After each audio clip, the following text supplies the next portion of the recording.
Hello students, कैसे हैं आप सभी। एक बार फिर आपका स्वागत है आज की हमारी इस क्लास के अंदर। और आज का जो हमारा टॉपिक रहेगा वो है एसिम्प्टोट।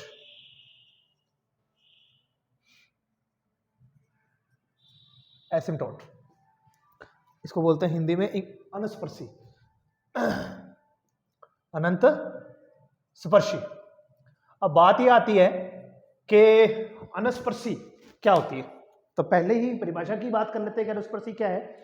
तो अनस्पर्शी की परिभाषा हम ये कह सकते हैं कि एक ऐसी अनस्पर्शी या एक ऐसा स्पर्श बिंदु जिसकी मूल बिंदु से दूरी क्या हो, अपरिमित हो, इनफाइनाइट डिस्टेंस हो। कि हमें एक ऐसी एसिम्प्टोट तो मिल रही है, एक ऐसी टेंजेंट तो मिल रही है जो लग रहा है कि उस कर्व को जाकर के टच करेगी, बट कहां जाकर के टच करेगी, इनफाइनाइट पर। तो मैं बता दूं, ऐसा क्वेश्चन लास्ट ईयर 2022 के पेपर में भी आ चुका है। और हमारी ये जो क्लास रहेगी आज से, इसमें हम लोग पिछले सालों के पेपरों को ही सोल्व कर रहे हैं।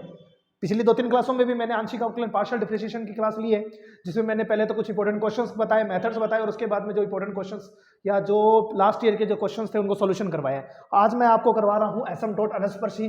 तो पहले एसिम्प्टोट की डेफिनेशन ही आपके एग्जाम में आ चुकी है कि जब किसी वक्र को बिंदु P के अनुदिश अनंत की ओर चला जाए, मतलब कि कोई भी बिंदु, एक ऐसा बिंदु आपको प्राप्त होता है कि वो इन्फिनिटी की तरफ जा रहा है, या कोई भी टेंजेंट जो है वो किसी भी कर्व को इन्फिनिटी पर जाकर के टच करती है, या ऐसा लगता है कि वो इन्फिनिटी पर जाकर के टच कर जाएगी, तो उसे हम लोग अनस्पर्शी कहते हैं। तो ध्यान ये रखने वाली बात है कि एसिम्प्टोट निकाला कैसे जाता है। आपसे डेफिनेशन पूछी जा सकती है, बुक में आप लोगों को डेफिनेशन मिल भी जाएगी, तो एज इट इज आप उसको याद करके जा सकते हैं। मैं यहाँ टाइम वेस्ट नहीं करूंगा कि एसिम्प्टोट की डेफिनेशन क्या है फिर उसके ऊपर अपन काम करें, ऐसा नहीं। तो हम लोग उन क्वेश्चंस पर डिस्कस करते हैं जो एग्जाम में आ चुके हैं इसी चैप्टर से रिलेटेड। तो एक तो पिछले ही एग्जाम में आया हुआ है एसिम्प्टोट की डेफिनेशन, और उसके बाद में नेक्स्ट जो क्वेश्चन इससे रिलेटेड आया हुआ है उसी की बात कर लेते हैं अपन। पिछले साल एसिम्प्टोट से रिलेटेड क्या क्वेश्चन आया है, मैक्सिमम मिनिमम का क्वेश्चन आ चुका है एसिम्प्टोट। देखिए भाई, बहुत ही अच्छा क्वेश्चन था, सी सेक्शन में आया था। जो हमारा 12 मार्क्स का जो क्वेश्चन होता है उसमें उसने इस पिछली बार 12 मार्क्स के अंदर दो क्वेश्चन पूछे थे 6 मार्क्स के। तो ये जो क्वेश्चन आया हुआ है, find that the asymptotes of the following curve. मैं कर्व लिख लेता हूं। क्या गिवन है हमें, एक्स की क्यूब प्लस 2x की square y minus x y का स्क्वायर माइनस 2y की cube plus x y minus y का square minus 1 is equal to 0। ये हमें गिवन है और हमें इसकी एसिम्प्टोट निकालनी है। मतलब 6 मार्क्स का ये क्वेश्चन आया था पिछली बार। मतलब आप पहले तो अपन ये बात करते हैं कि 2022 का पेपर है। कौन से साल का पेपर है? 2022 का। अब 2022 के अंदर ये जो हमारा चैप्टर है एसिम्प्टोट, इसमें से 7 मार्क्स के क्वेश्चन आ गए हैं। अब 7 नंबर कम तो नहीं होते, एक चैप्टर आपको 7 मार्क्स दे रहा है तो सफिशिएंट है। अब अपन बात करते हैं कि इसकी एसिम्प्टोट कैसे आएंगी। देखिए, एक तो तरीका यही होता है कि आप डायरेक्टली उसको चेक करके आंसर दे देते कि आपको पता चल जाता है कि ये भी वाली इसकी एसिम्प्टोट्स हैं, तो ऐसा नहीं होता है। तो इसमें जो सबसे बेस्ट मेथड आता है वो आयलर फलन वाला मेथड आता है, 5 फंक्शन वाला। उसको हम कैसे निकालेंगे उसको समझेंगे। सबसे पहला काम हमें क्या करना है, इसकी जो अकॉर्डिंग टू पावर वाली टर्म्स है उसको ध्यान पे देखते हुए उसको अलग अलग सेपरेट कर लेना। मैंने ये क्या किया मैं बताता हूं। मैंने ये क्या किया कि सबसे पहले वाले जितने भी टर्म थे वो मेरे पास में 3 पावर वाले टर्म है। देखो, 3 power 2 and 1, 3 power 1 and 2, 3 power वाले आ गए। उसके बाद मैंने देखा 2 पावर वाले हैं, और उसके बाद में हमारे पास में कांस्टेंट टर्म आ गया, मतलब कि वहां पर पावर क्या है, 1 आ गई है। तो ये एक ऐसी कर्व की इक्वेशन है जिसमें 3 पावर के वेरिएबल हैं, 2 पावर के वेरिएबल हैं, और 0 पावर वाले वेरिएबल हमारे पास में एग्जिस्ट कर रहे हैं। यहां क्या करना होता है, हमें एक 5 फंक्शन निकालना होता है।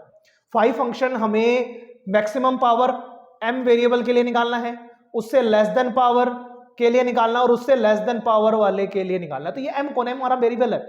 m एक्चुअल में वेरिएबल नहीं है। हम एक एसिम्प्टोट निकाल रहे हैं, अनस्पर्शी निकाल रहे हैं, जिसकी equation y is equal to mx plus c रहेगी। और इस एसिम्प्टोट के अंदर हमें ये जो m स्लोप चाहिए और ये जो कांस्टेंट टर्म होता है ये चाहिए। इन दोनों की वैल्यू निकालने का कुछ मेथड है, उस मेथड को हम लोग यहाँ पर फॉलो कर रहे हैं। तो सबसे पहले फाई के कुछ टर्म्स निकालने होंगे। ये m कहाँ से आएगा? ये तो हमें x और y की वेरिएबल के अंदर इक्वेशन है, तो उसके लिए आपको क्या करना है, x की वैल्यू को 1 एंड y की वैल्यू को m पुट कर देना है। कहाँ पुट करना है? 3 पावर वाले में, फिर अलग से 2 पावर वाले में, फिर अलग से 1 पावर वाले में। देखिए, यहाँ 1 पावर का कोई भी वेरिएबल ही नहीं है, वेरिएबल नहीं है, तो m पावर वाला फंक्शन जो है वो 0 ही हो जाएगा। उसकी वैल्यू अगर हम कहीं यूज करेंगे तो वो 0 ही यूज होगी। ठीक है। अब 5-3m कैसे निकाला जाएगा? तो आपको x की वैल्यू 1 और m y की वैल्यू m इसमें, इस टर्म में, इस टर्म में और इस टर्म में पुट करनी है। जब आप इन चारों टर्म में पुट करते हैं then 1 plus 2m minus m की स्क्वायर, सॉरी m का स्क्वायर माइनस 2m की क्यूब हो जाएगा। और फाई 2m वाला निकालेंगे तो हम यहां पर भी m पुट कर देंगे, तो ये m माइनस m का स्क्वायर, तो ये हमारे पास में phi 1 phi 3 phi 2 phi 1 m वाले फंक्शन आ गए। नेक्स्ट स्टेप क्या है उसको समझेंगे। नेक्स्ट स्टेप में आपका जो हाईएस्ट पावर वाला फंक्शन है उसको इक्वल टू 0 पुट कर देना है और वहां से हमें m की वैल्यू निकालनी है। तो मुझे यहां से कुछ कॉमन आकर के वेरिएबल फैक्टराइजेशन हो रहा है, तो मैंने इन दोनों टर्म में से 1 कॉमन निकाला। बाद वाले दोनों स्टेप में से मैंने क्या कर दिया, देखिए इन दोनों में से मैं क्या कर सकता हूँ, एम स्क्वायर वो भी माइनस का कॉमन निकाल सकता हूँ, तो 1 प्लस 2m यहाँ पर भी बन जाएगा और इक्वल टू में 0 है ही। इन दोनों में क्या कॉमन आ जाएगा, 1 प्लस 2m कॉमन आ जाएगा और ये 1 minus m square equal to 0 जाएगा। ठीक है, ध्यान से देखते जाइए, देखिए समझ में आना जरूरी है, समझ में आना जरूरी है। अब देखिए नेक्स्ट क्या करना है, इन फैक्टर्स को हम लोग 0 के इक्वल लगा करके m की वैल्यू निकालेंगे। तो 1 plus 2m is equal to 0 और 1 minus m square is equal to 0। तो m की वैल्यू यहाँ तो हमारे पास प्लस माइनस 1 और यहाँ हमारे पास में माइनस हाफ। आप देख सकते हैं m की तीनों मान अलग अलग मान आए, हमारे पास 3 वैल्यूज आ चुकी हैं। इस m की स्लोप ऑफ टेंजेंट हमारे पास आ चुका है, स्लोप ऑफ एसिम्पटोट हमारे पास आ चुका है। हमारे पास क्या नहीं आया, c। कांस्टेंट टर्म को निकालने के लिए हम लोग यहाँ फॉर्मूला यूज करेंगे, c is equal to minus phi n minus 1m upon phi n dash m। तो ये n माइनस 1 और n कौन है, तो सबसे पहले तो आपको ये पता चलना चाहिए n यहाँ पर 3 है और फिर आपके पास में n माइनस 1 की वैल्यू 2, ये आपको पता चल जाए, क्योंकि 3 पावर का फंक्शन है, फिर 2 पावर है और फिर 1 पावर है। तो अगर आपको ये पूछा जाए कि इस एसिम्पटोट में मैक्सिमम कितनी एसिम्पटोट हो सकती हैं, तो 3 ही हो सकती हैं। कैसे पता चला, इसका जो ऑर्डर है, इस इक्वेशन की, इस कर्व की जो कोटि है वो हमारे पास में 3 है, और अगर वो 3 है तो यहाँ पर अनुस्पर्शियों की संख्या भी 3 होगी। ये भी हमें ध्यान देना, तो बहुत अच्छा मेथड है। और आपके पास एसिम्पटोट आ रही है, स्लोप आपके पास आ चुका है, कांस्टेंट टर्म निकालना है, तो c के लिए हम लोग यहाँ फॉर्मूला बना देंगे, फाई 2m में डिवाइड करना होगा फाई 3 वाले का डिफरेंशिएट का। तो यहाँ 3 वाला फंक्शन ये हमारे पास में है और इसका हमें क्या चाहिए, डिफरेंशिएट चाहिए। तो मैं यहाँ क्या करता हूँ, फाई 3 डैश m निकाल लेता हूँ।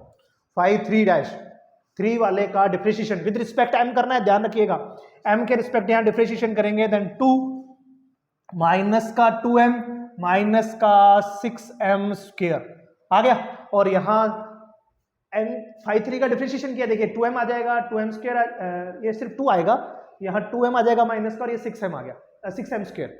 अब आपके पास में फाई 3 की वैल्यू आ गई, फाई 2 की भी वैल्यू आपके पास में ये रही, और हमें क्या निकालना है, c की वैल्यू निकालनी है डिफरेंट वैल्यूज ऑफ m के लिए। m की वैल्यू एक हमारे पास 1 है और एक हमारे पास में माइनस 1 है, इन तीनों का यूज करते हैं वहां।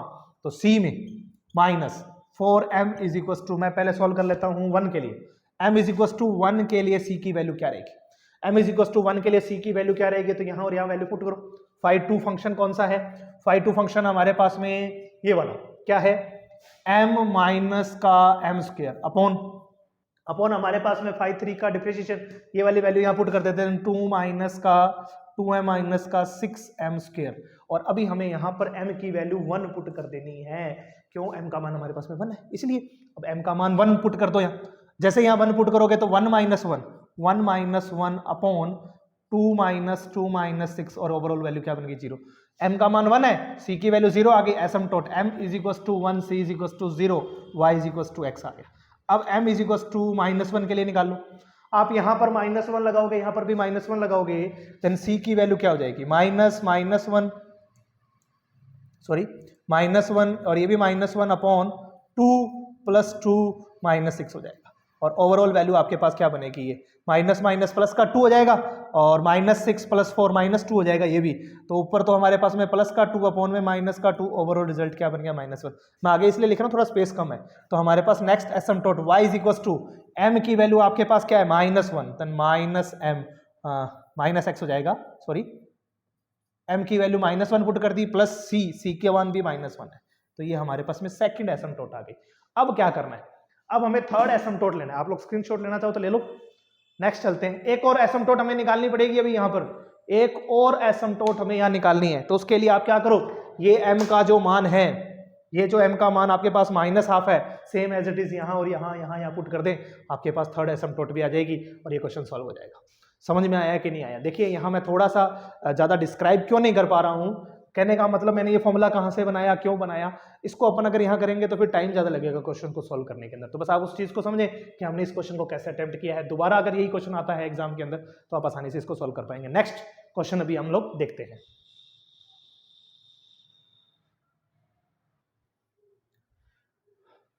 तो आज का नेक्स्ट क्वेश्चन 2019 का।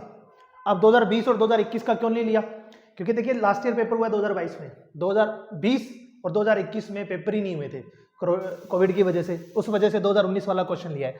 और ये जो क्वेश्चन आया था वो 1 नंबर में आया था। उसने कहा था निरीक्षण विधि से, निरीक्षण विधि है ना, 1 मिनट में चेक कर लेता हूं, 1 minute students, find the asymptote of inspection method. हाँ, इंस्पेक्शन मेथड की ही बात करी थी उसने। अब इंस्पेक्शन मेथड क्या होता है? इंस्पेक्शन मेथड ये कहता है कि आपके पास यहां क्या होगा, Fn plus Fn-2 equal to 0। n-2 हो सकता है या उससे भी लेस देन पावर हो सकती है। अब पहले अपन ये बात करते हैं कैसे। आप ध्यान से देखिए, अगर आप इन तीनों फैक्टर्स को देखते हो तो मल्टीप्लाई में और ये 3 पावर का बन जाएगा, और उसके बाद वाला देखते हैं तो 1 पावर का बन जाएगा। तो 3 और 1 के बीच का डिफरेंस कितने का है? 2 का डिफरेंस है। जो इंस्पेक्शन मेथड है, जो निरीक्षण विधि है, वो तभी काम करेगी जब आपके पास में इस तरह के टर्म होगा। Fn का मतलब यहां पर जो कर्व दिया गया है उसके जो हाईएस्ट पावर 3 है, और Fn-2, तो 3 - 2 का वैल्यू क्या होगी? 1। तो F1, तो हमें यहाँ क्या गिवन है? हमें यहाँ F3 plus F1 is equal to 0 है। मैं क्या कह रहा हूं, इन दोनों के बीच का जो डिफरेंस है Fn और Fn-2 के बीच का डिफरेंस 2 पावर का होना चाहिए, या उससे भी लेस हो, मतलब उससे भी ज्यादा पावर, लेस पावर हो। तो इनके बीच का डिफरेंस है जो उससे भी ज्यादा हो सकता है, उससे ज्यादा भी हो सकता है। तो अगर ऐसा है तो आपको क्या करना है, उस हाईएस्ट पावर वाले टर्म्स को, उन हाईएस्ट पावर वाले टर्म्स को इक्वल टू 0 लगा देना है, और वो उस कर्व की एसिम्पटोट्स की कंबाइंड इक्वेशन आ जाएगी। तो हमारे पास यहां पर क्या बन जाएगा, x - y + 2 और 2x - 3y + 4, और यहां पर 4x - 5y + 6 is equal to 0 आ जाएगा, जो कि कंबाइंड इक्वेशन ऑफ एसिम्पटोट है, संयुक्त समीकरण है। अब अगर ये संयुक्त समीकरण है तो हमें तो अलग अलग एसिम्पटोट्स निकालनी है, और अलग अलग एसिम्पटोट निकालने के लिए आपको क्या करना है, इन तीनों पॉइंट्स को सेपरेट कर देना है, इन तीनों फैक्टर्स को अलग अलग 0 के बराबर लगा देंगे। तो ये आपके पास में जो एसिम्पटोट्स हैं वो आ जाएंगे। फर्स्ट एसिम्पटोट सेकंड फैक्टर को इक्वल टू 0 लगा दो, सेकंड फैक्टर को इक्वल टू 0 लगाया, सेकंड एसिम्पटोट आ गई, और थर्ड फैक्टर को इक्वल टू 0 लगाया, तो आपके पास में थर्ड एसिम्पटोट आ गई। तो ये क्वेश्चन आपके पास में 1 मार्क्स में आया था 2019 के अंदर। नेक्स्ट क्वेश्चन और ले लेते हैं। 2019 में एक क्वेश्चन और आया था 12 नंबर का, उसके ऊपर और बात करते हैं। तो मतलब कि जो 2019 में इसका पेपर बना इस चैप्टर में से, एसिम्पटोट में से, वो 13 नंबर का, 13 नंबरों का पेपर बना था, एक 1 मार्क्स का और एक 13 मार्क्स का। लास्ट जो पेपर बना वो 7 मार्क्स का बना, एक 6 नंबर का क्वेश्चन बना दिया और एक 1 मार्क्स का। तो डिपेंड करता है पेपर बनाने वाले पर भी, वो कैसा करता है। कई बार क्या होता है कि जो हमारा सी सेक्शन है उसमें एक ही क्वेश्चन डालता है 12 मार्क्स के अंदर, और कई बार क्या होता है 2 क्वेश्चन डाल देता है 6 मार्क्स का। तो डिपेंड करता है पेपर पर, ठीक है। अभी अपन नेक्स्ट क्वेश्चन देखते हैं, चलिए।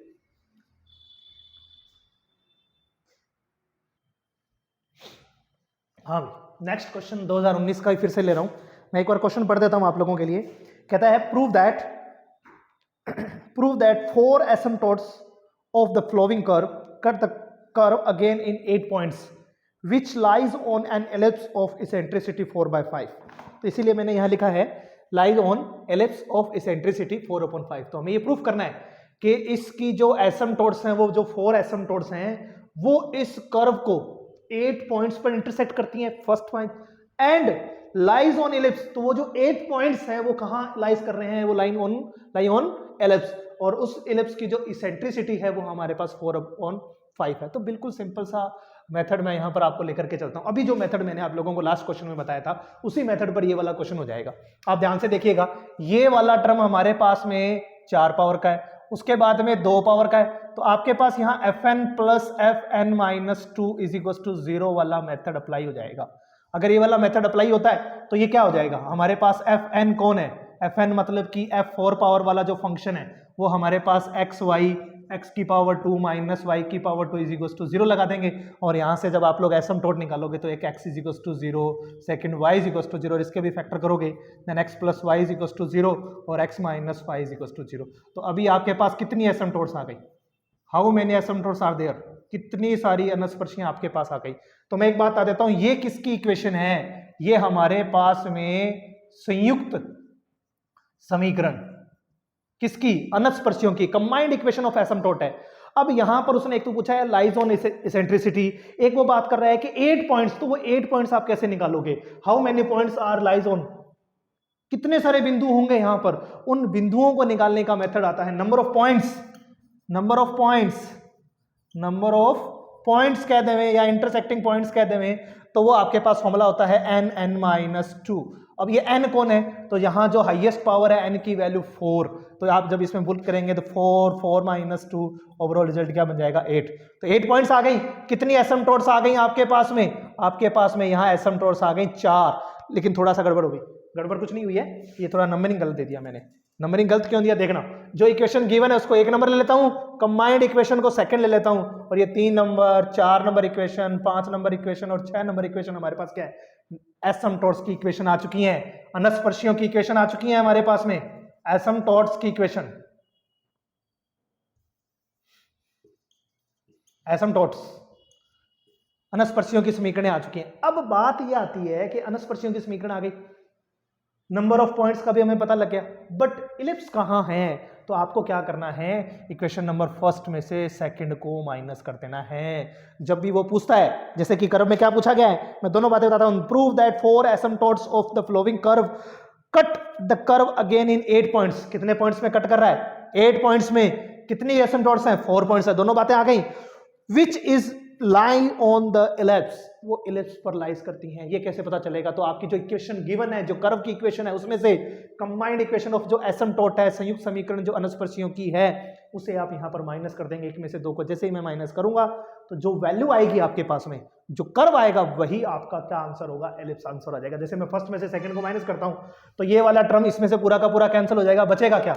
बचा हुआ रिमाइंडिंग स्टेप्स लिख देता हूं। 25y² plus 9x² minus 144 is equal to 0। 144 को अपोजिट ले जाते हैं तो 25y² plus 9x² is equal to 144। 144 का डिवाइड कर दो, 9x² upon 144 plus 25y² upon 144 is equal to 1 आ जाएगा। और ये x² अपॉन क्या आ जाएगा? 144 अपॉन 9, और एज इट इज यहाँ y² अपॉन क्या आ जाएगा? 144 अपॉन 25 इक्वल टू में 1 एज इट इज। अब यहां आपके पास a² की वैल्यू आ गई जो कि 144 अपॉन 9 है। अगर आप a की वैल्यू निकालोगे तो 12 अपॉन 3 है। b² की वैल्यू निकालोगे तो 144 अपॉन 25 है, और b की वैल्यू निकालोगे तो 12 अपॉन 5 हो जाएगा। बात तो ये आ गई कि ये हमारे पास a और b आ गया। तो ये इक्वेशन किसकी है? आप सोच सकते हैं ये इक्वेशन हमारे पास में इलिप्स आ गई, तो इलिप्स लाइज ऑन इलिप्स, ये भी क्लियर हो गया। अब हमें क्या निकालनी है? इसेंट्रिसिटी निकालनी है। इसेंट्रिसिटी का फॉर्मूला क्या होता है? a बड़ा है या b बड़ा है? a ग्रेटर देन है तो 1 माइनस a² बाय b² के रिजल्ट ही आपको यहाँ पर बनाना होगा। तो a² बाय b² की वैल्यू आप यहाँ पर बनाएंगे तो a² क्या है? ये रहा, b² ये रहा, तो 20 a² में b² का डिवाइड करोगे 144 से 4 डिवाइड हो जाएगा, ये 1 माइनस 25 बाय 9। तो जो रिजल्ट दिया गया है 4 बाय 5 वाला, वो सॉरी ये 9 अपॉन बनेगा। एक मिनट, b² बाय a² होता है ना, ठीक है, 4 बाय 5। एक मिनट, आपने सही किया है, 9x² है ना, 144 a² बाय b², हाँ सही है। तो यहाँ पुट कर देता हूँ मैं 144 अपॉन 4 और नहीं 144 अपॉन 9 और अपॉन 144 अपॉन 25। तो ये 144 से 44 कैंसिल हो जाएगा, तो ये हमारे पास 4 अपॉन 5 ही बनेगा। वो मैं कुछ गड़बड़ कर रहा हूँ, पता नहीं कहाँ, समझ में नहीं आ रहा है। तो ये आ जाएगा 1 माइनस 25 बाय 9, तो 9 माइनस 14 तो 4 बाय 3 होगा। ये 4 बाय 5 कैसे निकाल रहा है? 4 बाय 3, ये थोड़ा चेक कर लेना बेटा, मेरे को लगता है 4 बाय 3 होना चाहिए या कुछ गड़बड़ हो गई। एक मिनट चेक कर लेते हैं अपन क्वेश्चन नेक्स्ट। अभी एक मिनट रुको, देखो कैलकुलेशन में कहाँ मिस्टेक है, देखते हैं। हाँ बिल्कुल सही है, मेरे को तो यूं कंफ्यूजन था थोड़ा सा। देखो ये b² अपॉन a² होता है। अब b² अपॉन a² की वैल्यू पुट करेंगे, देन b² अपॉन a² की वैल्यू 144 से 144 कैंसिल हो जाएगा, तो 25 डिवाइड में चला जाएगा 9 ऊपर, तो 9 अपॉन 25 सॉल्व करेंगे 16 अपॉन 25 और उसकी इसेंट्रिसिटी की वैल्यू आ जाएगी। तो चारों पॉइंट, एक पॉइंट 2 पॉइंट, तीसरा हमारे को उसने एसिम्पटोट्स पूछा है और एक उसने नंबर ऑफ पॉइंट्स पूछा था। तो 4 चीजें उसने इस क्वेश्चन के अंदर हमसे पूछी गई है। 2019 का क्वेश्चन था। नेक्स्ट क्वेश्चन लेते हैं अपन, नेक्स्ट इसी चैप्टर का क्वेश्चन लेते हैं।